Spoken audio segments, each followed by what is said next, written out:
Here's a rather scarce and desirable example of a early 1930s trade stimulator made by the Watling manufacturing company, typically associated most famously with their roll-a-top slot machines. But this was a trade stimulator that they made called the Good Luck, and we see a very strong horse race theme with the horseshoe in the casting.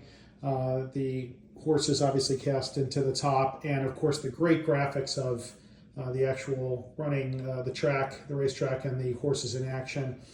The way this works is it's actually a true trade stimulator in that the best you can do is get your coin returned.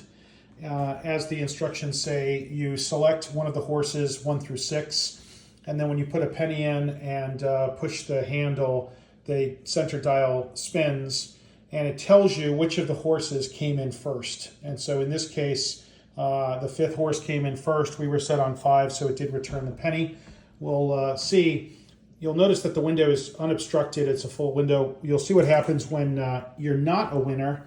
The machine actually tells you in a rather blatant way. So we'll put the penny in and push down. We see that we selected 5, the number 6 horse won, and we see the word not appeared in the upper corner, telling us that we are not a winner. So let's go ahead and change it. Maybe we'll pick horse number 3, and that's done just by turning the handle on the front. Let's see how we do here. Of course, horse number 6 won that time. Let's keep trying. It's a very smooth action. Horse number 1 came in first.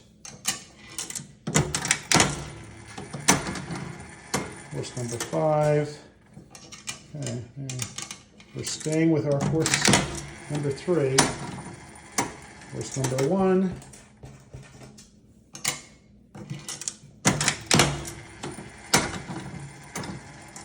Horse number 6, and we can hear the pennies accumulating in the back of the machine.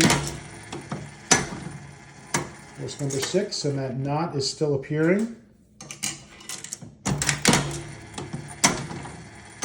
Horse number 4, dancing all around horse number 3 here.